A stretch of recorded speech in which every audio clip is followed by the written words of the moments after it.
Hello, എല്ലാവർക്കും കൃഷ്ണാസ് വേഡിലേക്ക് സ്വാഗതം.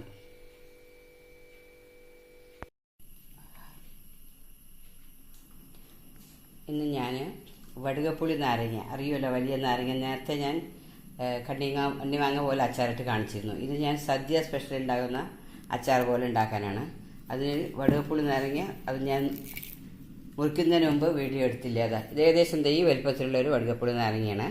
അതിന് ഞാൻ ചെറിയ ചെറിയ പീസായിട്ട് ഇങ്ങനെ മുറിച്ചെടുത്തിട്ട് ഒരു അരമണിക്കൂർ ഉപ്പിട്ട് വെച്ചിരിക്കണം. ഉപ്പുപൊടി, ആ ഉപ്പുപൊടിയൊക്കെ അരിഞ്ഞതാ വെള്ളമായിട്ടുണ്ട്.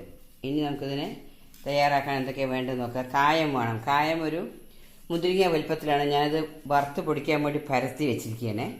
പിന്നെ താളിപ്പിന് വേണ്ടി കടുക്, വറ്റൽമുളക്, ഉലുവ, പിന്നെ ഒരു ടേബിൾ സ്പൂൺ മുളക് പൊടി വേണം. നല്ല എരിവുള്ള മുളക് പൊടി തന്നെയാണ്, ഒരു ടീസ്പൂൺ വേണം. പിന്നെ വേണ്ടത് ഒരു 100 മില്ലി നല്ലെണ്ണ വേണം.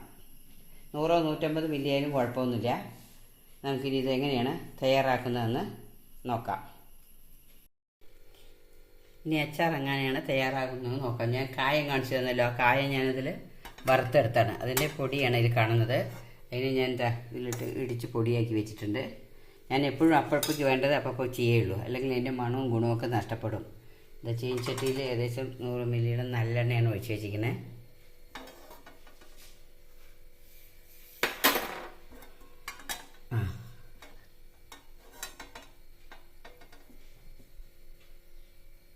എണ്ണ ചൂടായി. നമുക്കിതിലേക്ക് കടുക്, ഉലുവ, വറ്റൽമുളക് ഇത് ചേർത്തി കൊടുക്കാം.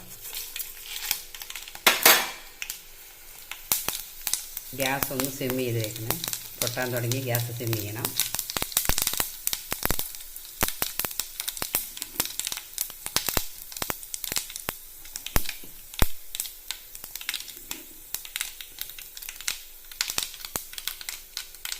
കടുക് പൊട്ടുമ്പോൾ തന്നെ നമുക്ക് ഈ കായം പൊടി കൂടി അതിലേക്ക് ചേർത്ത് കൊടുക്കാം.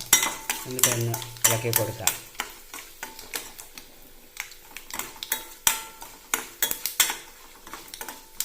കടുകെല്ലാം പൊട്ടിക്കഴിഞ്ഞാൽ നമുക്ക് ഗ്യാസ് ഒന്ന് ഓഫ് ചെയ്യാം.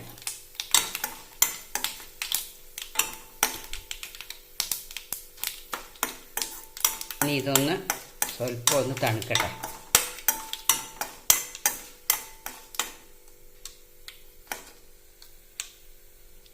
ഈ സമയത്ത് നമുക്ക് ഇതിലേക്ക് മുളക് പൊടി ചേർത്തി കൊടുക്കാം. സാധാരണ മുളക് പൊടിയാണ്, ഒരു ടേബിൾ സ്പൂൺ എടുത്തിട്ടുണ്ട്. അത് നമുക്ക് ഇതിലേക്ക് ചേർത്തി കൊടുക്കാം. ഒപ്പം തന്നെ ഈ നാരങ്ങയും ചേർത്തി കൊടുക്കണം. അത് മുളക് തിളയ്ക്കാൻ വയ്ക്കരുത്. നാരങ്ങയും ഒപ്പം തന്നെ ചേർത്തി കൊടുക്കുക. ഞാൻ ഗ്യാസ് ഓഫ് ചെയ്തിരിക്കുകയാണ്, അത് മറക്കരുത്.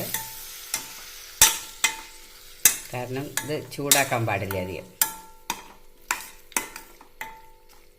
ചൂടാക്കി കഴിഞ്ഞാൽ അതിൻ്റെ ടേസ്റ്റും മണമൊക്കെ മാറും. ഉപ്പത്തിന് നന്നായിട്ട് തന്നെ ചേർക്കണം. ഞാൻ 2 ടീസ്പൂണൊക്കെ ചേർത്തു.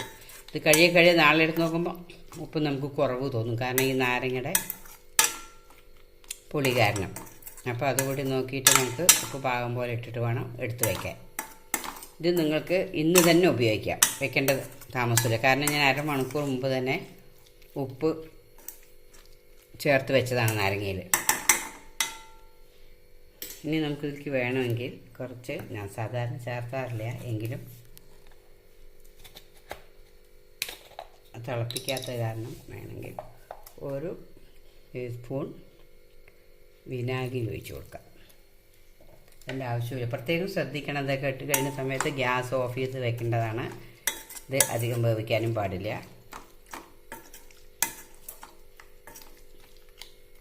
നമ്മുടെ നാരങ്ങ അച്ചാർ, സദ്യ മോഡൽ അച്ചാർ ഇവിടെ റെഡി ആയിട്ടുണ്ട്.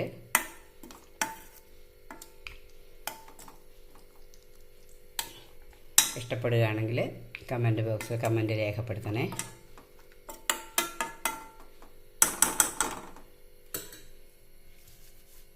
Thank you for watching.